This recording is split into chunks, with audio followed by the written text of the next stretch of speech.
Imagine for 1 second that you are standing in the center of a roaring volcano crater that has just erupted, but instead of lava, human emotions, sweat, and blood are boiling around you. The date is October 30th, 1974. The clock reads 4 a.m., and the humid, stifling air of Kinshasa, the capital of Zaire, is saturated with the smell of cheap tobacco, ozone from a thunderstorm, and animal fear that has just been replaced by ecstasy. In the center of the ring stands Muhammad Ali, his arms raised high, and at his feet lies the fallen giant George Foreman, a monster considered invincible.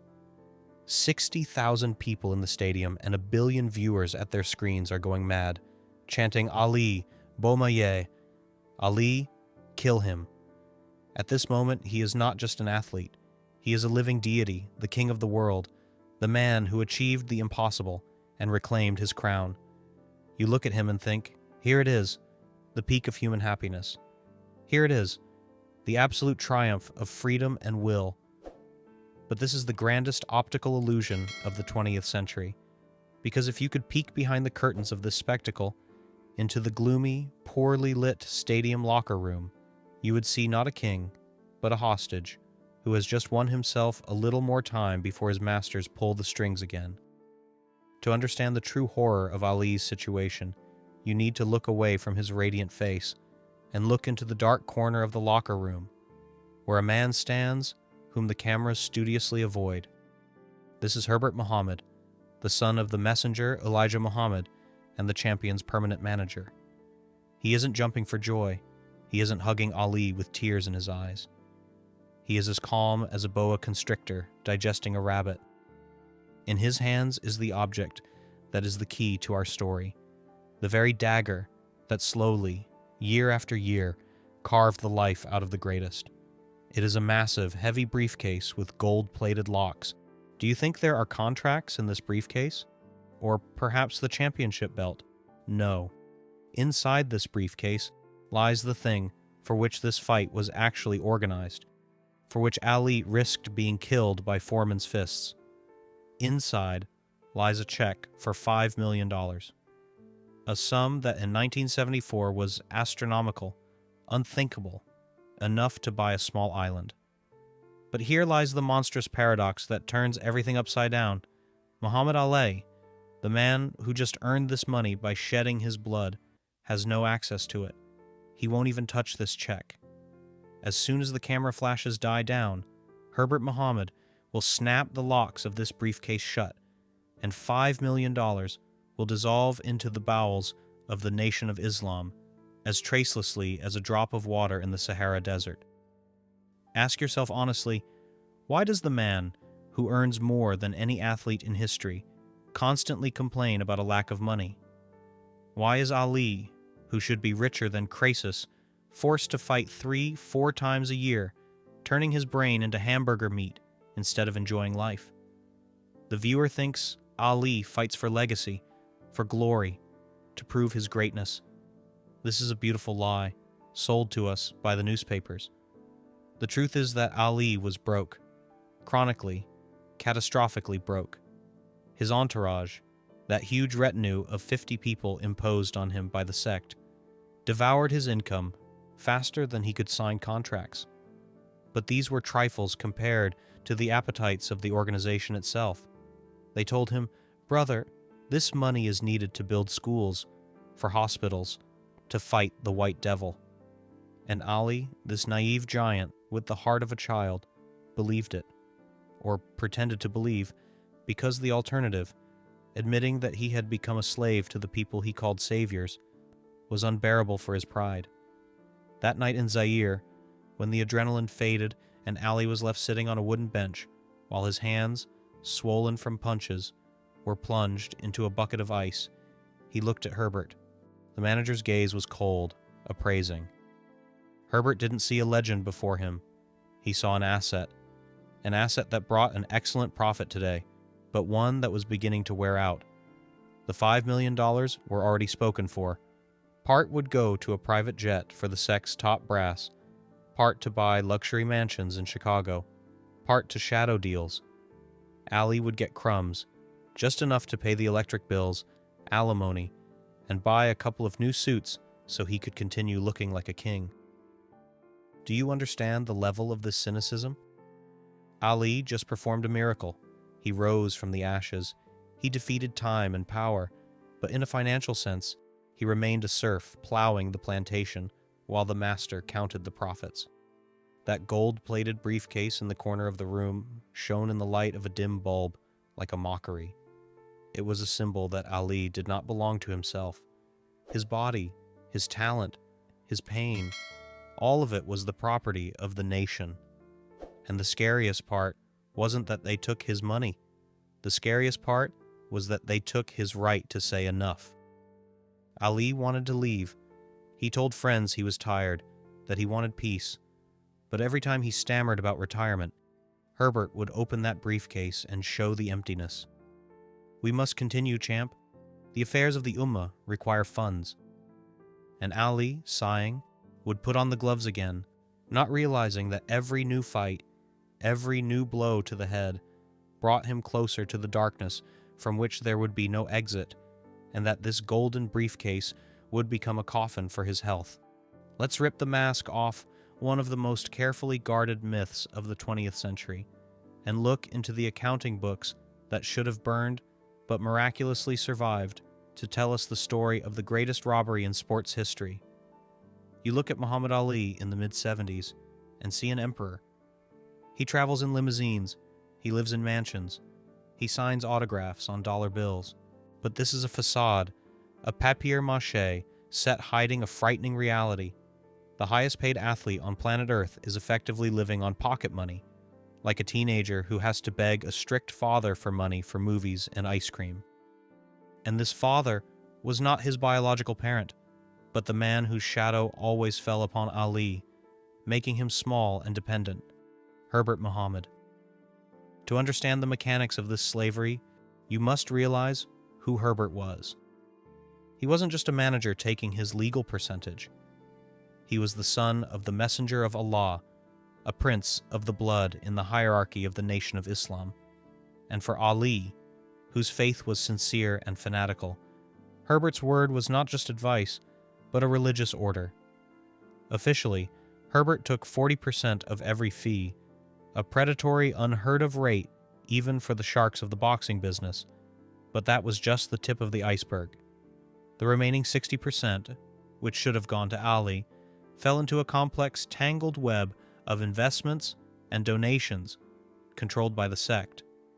Ali signed documents without looking. Why read the fine print when you are building the kingdom of God on earth? But here begins that very assembly line, principle, that keeps you glued to the screen. Where did this money actually go? You think it went to schools and hospitals, as promised to Ali? That is the lie he wanted to believe in order to sleep soundly. The truth, which surfaced years later, turns everything upside down and induces nausea. Ali's millions were burned in the furnace of the nation's incompetent business projects. Importing fish from Peru that rotted in warehouses, producing cosmetics that no one bought, building palaces for the sect's elite that stood empty. Ali was not funding a revolution. He was funding the luxurious lives of parasites who surrounded him in a tight ring, cutting off anyone who tried to open his eyes. His entourage, consisting of 50 people, bodyguards, advisors, tasters, were not his friends, but wardens assigned to him to ensure the golden antelope didn't stop striking its hoof. By 1976, Ali was exhausted. His reflexes slowed, his speech began to lose its crystal clarity, and after the third fight with Ken Norton, where he took punches that made the ears of viewers in the back rows ring, he made a decision. He came to Herbert and said what the manager feared most: "I'm leaving. I'm tired. I have enough money to live quietly." At this moment, the legend's happy retirement should have begun. But Herbert Muhammad didn't panic. He simply opened that very gold-plated briefcase, took out bank statements, and placed them before Ali. Ask yourself, what would you feel if you found out that after 10 years of hard labor, after tens of millions of dollars earned, your account is practically empty? Ali looked at the numbers and didn't believe his eyes. "Where is the money, Herbert?" he asked. And Herbert, looking at him with fatherly, poisonous care, replied, "Taxes, brother. Alimony. Expenses for the Ummah. We invested it in the future, but now we have a cash flow gap." It was a trap snapping shut with the clang of prison bars. Ali couldn't leave because he was bankrupt.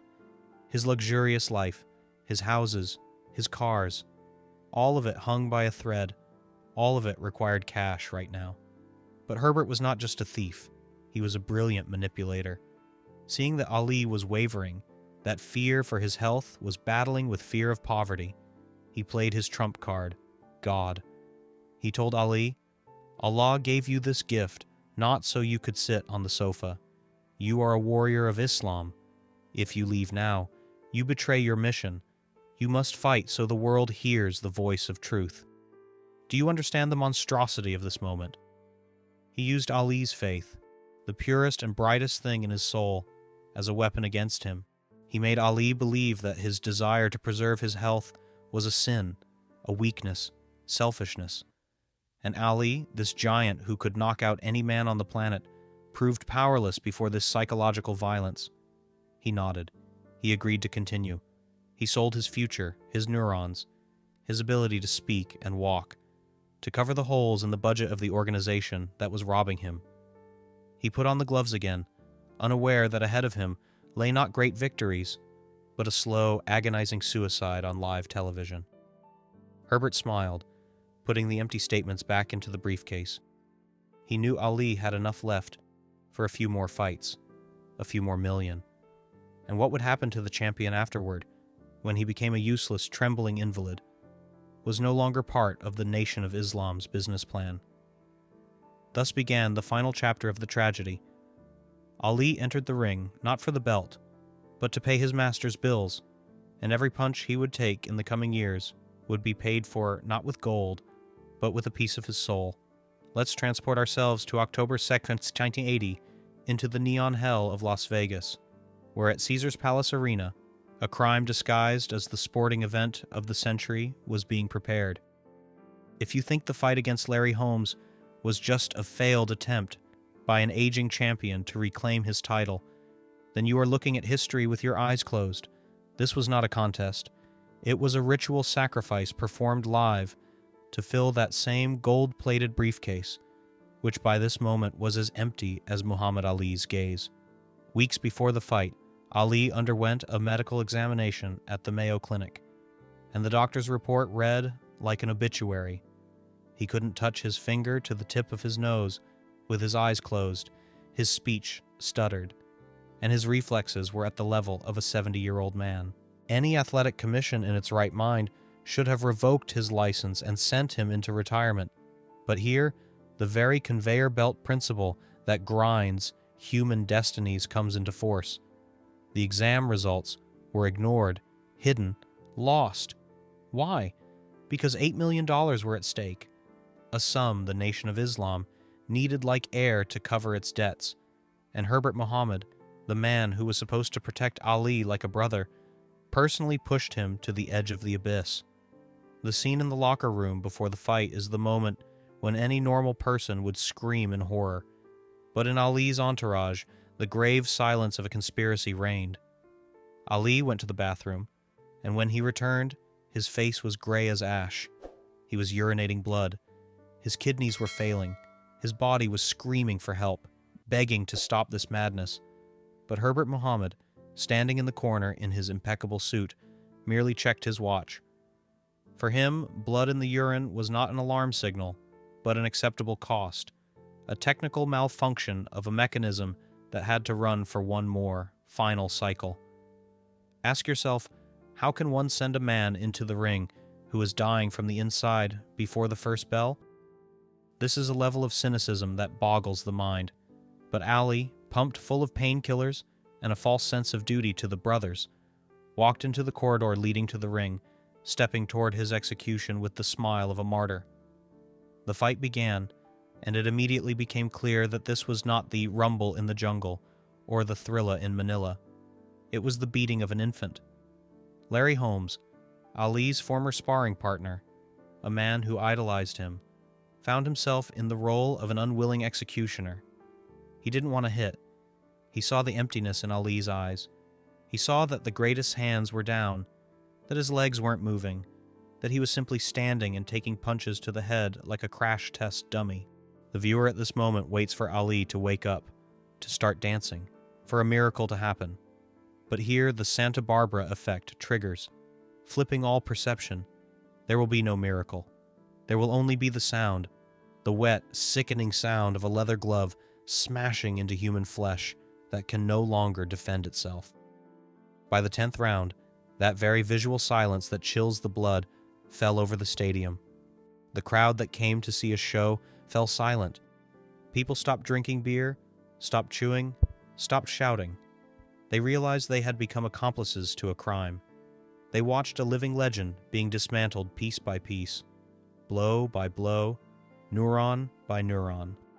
Holmes, with tears in his eyes, looked at the referee, silently begging to stop the fight, but Ali's corner was silent. Herbert Muhammad sat with a stone face, calculating in his mind how many minutes of airtime remained to fulfill obligations to sponsors.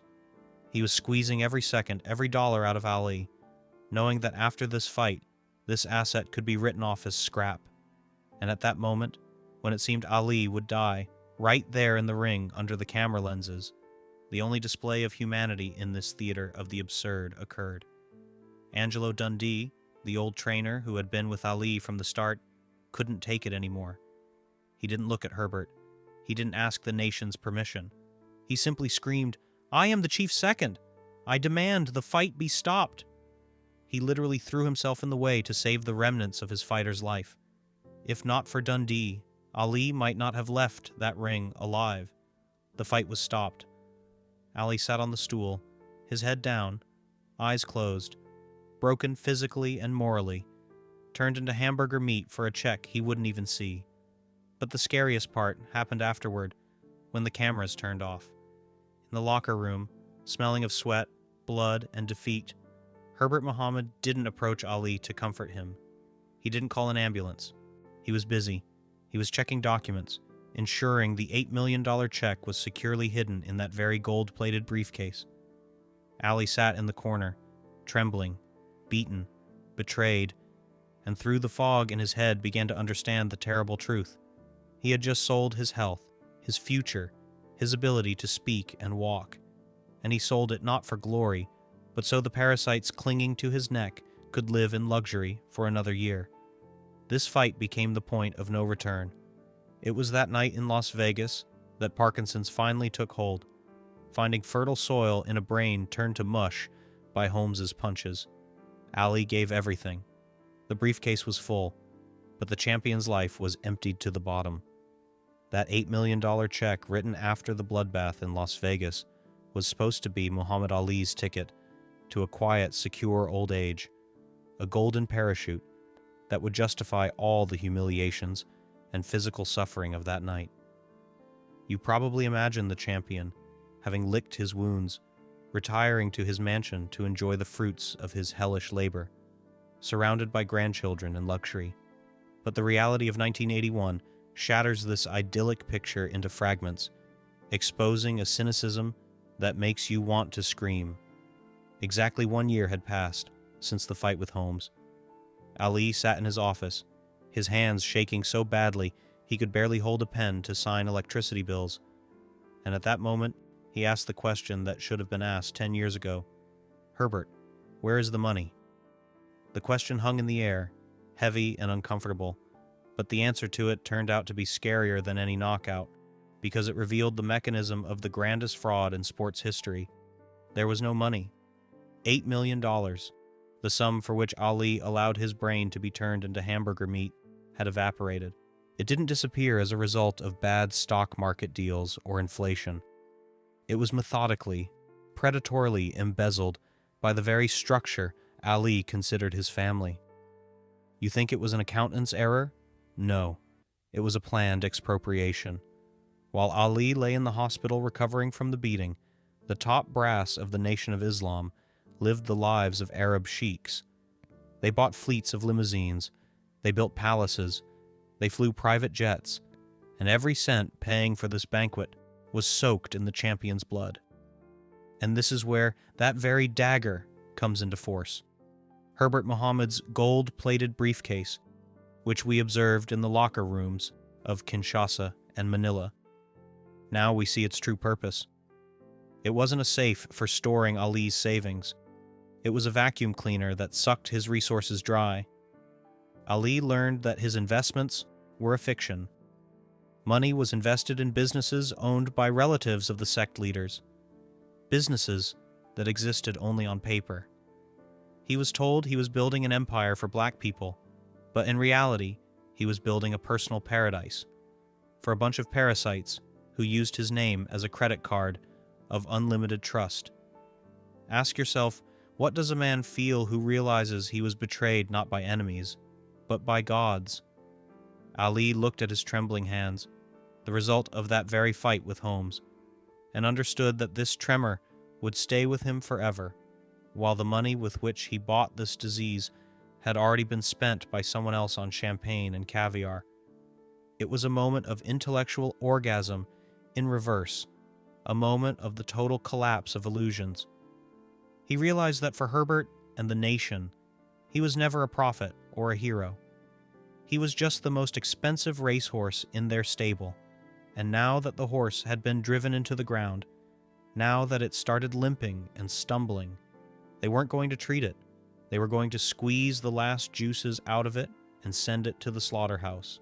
But the most monstrous part was that Ali, even knowing the truth, couldn't break these chains. Do you think he sued? Do you think he called the police? That would be logical for a free man, but Ali was not free. He was entangled in a web of religious duty and fear.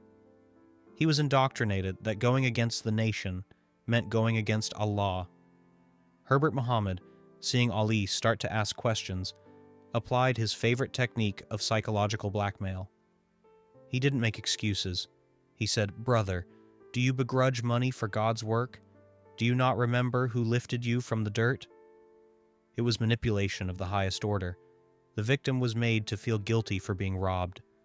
Ali, whose self-esteem was inextricably linked to his faith, broke. He didn't demand the return of what was stolen. Instead, he took the final, desperate step into the abyss. He agreed to one more fight, a fight that no one needed except his masters.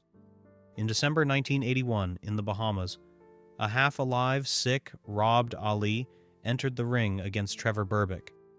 It was no longer a beating, it was a dance of death. Spectators turned away, unable to watch the legend disgrace himself for a check that, as everyone knew, would again disappear into that same gold-plated briefcase. That briefcase became the symbol of Ali's curse. It filled up every time Ali lost a part of his health, and emptied every time Ali tried to start a new life. The greatest rebel, who once challenged the U.S. government, turned out to be powerless before smiling men in expensive suits who called him brother, while their hands fished in his pockets. He freed himself from the slave named Cassius Clay, only to fall into a new, far crueler slavery, financial and spiritual, where the overseers carried not whips, but the Quran, and where the price for freedom was not work, but life itself. At the moment when Ali, having lost to Berbick, finally left sports, he was not just bankrupt, he was a man who had his past, present, and future stolen, leaving in exchange only a loud name and a quiet, incurable disease. Today, when we watch the footage of the opening of the 1996 Olympic Games in Atlanta, where a trembling but majestic Muhammad Ali holds the torch, our hearts fill with pride for the unbending spirit of a man who conquered everything. But if you look away from that sacred fire and look at Ali's bank accounts of that period, you will see a picture that makes you want to howl with helplessness and rage. You probably think the greatest spent his final years bathing in gold like an Arab sheikh, for he earned more in his career than the GDP of some small countries. That is the convenient fairy tale we were forced to believe so we wouldn't ask uncomfortable questions. But the truth is that Ali's financial reality was a disaster. carefully hidden behind the smiles of PR agents. While the leaders of the Nation of Islam and the heirs of Herbert Mohammed's empire flew on private jets and lived in palaces built with money from the fights in Manila and Zaire, Ali himself was forced to travel the country, signing photos for money at fairs and autograph sessions, turning his legend into cheap souvenir merchandise, just to maintain a decent standard of living and pay astronomical medical bills. Ask yourself, how is this possible? How did a man whose name is one of the most recognizable brands in human history end up in a situation where he had to sell his trophies and relics to close cash flow gaps? The answer lies in that very gold-plated briefcase we have chased throughout this entire story, and which now, in the finale, reveals its true, sinister essence. This briefcase was not just a tool for carrying money. It was a symbol of a system built not on faith, but on exploitation. We are used to calling Ali generous. We admire how easily he parted with money, giving it to the needy. But let's look truth in the eye. Was this the generosity of a free man, or was it the learned helplessness of a victim who for years was conditioned to believe that money didn't belong to him? He was indoctrinated that owning wealth is a sin if you don't share it with the family. But for some reason, this sin did not extend to those who accepted this money and spent it on luxury that had nothing to do with religion. This is where the final, most painful Santa Barbara effect kicks in, forcing you to rethink Ali's entire biography. We consider him a symbol of freedom, a man who cast off the shackles of the slave name Cassius Clay to become the master of his own destiny. But look at the facts. He cast off some chains only to put on others, far heavier, because they were invisible. White promoters robbed boxers openly, and it was called business. Brothers from the sect robbed Ali with the name of Allah on their lips, and it was called charity. They took from him not just millions of dollars, they took his health, forcing him to fight Holmes and Berbick when his brain was already screaming for help. Every time you see Ali's hand tremor, know, this is not just a disease, it is the physical embodiment of those very investments that disappeared into his manager's pockets. His trembling is the receipt he paid with his body so someone else could buy themselves a new Rolls Royce. This story is not about bad financial management. It is a story about a betrayal of trust of biblical proportions. Ali believed he was building a new world for black people, but in reality, he was building a foundation for the welfare of a bunch of cynical dealers who used his faith as a lockpick to his safe. And the scariest part is that Ali, even understanding this at the end of his life, never publicly condemned them. Why? Because admitting it would mean admitting that his whole life, his whole struggle, was partially a lie, that he was not a shepherd, but a sheep who was sheared while it gave wool and slaughtered for meat when the wool ran out. He chose to remain silent, leaving us to guess whether this was the wisdom of a saint or the fear of a man afraid to destroy his own myth. Now that we stand on the ruins of this financial empire, built on the champion's bones, I want to ask you a question that should sound like a toxin. We love Ali for his sacrifice, but where is the line between holiness and stupidity, between serving an idea and the role of a useful idiot? Was Muhammad Ali a free man who consciously chose poverty for a higher goal? Or was he the most expensive and tragic puppet of the 20th century, whose strings were pulled by people not worth a pinky on his ailing hand? Who is to blame for the greatest fading away while counting cents, his boundless, naive kindness, or the predatory greed of those he called brothers? Whose side are you on in this final posthumous trial? On the side of Ali the man, who was used and discarded, or on the side of Ali the myth, who is above money and dirt? Write your opinion in the comments, because your answer will determine how we remember the price one has to pay for greatness in a world where even God has his accountants.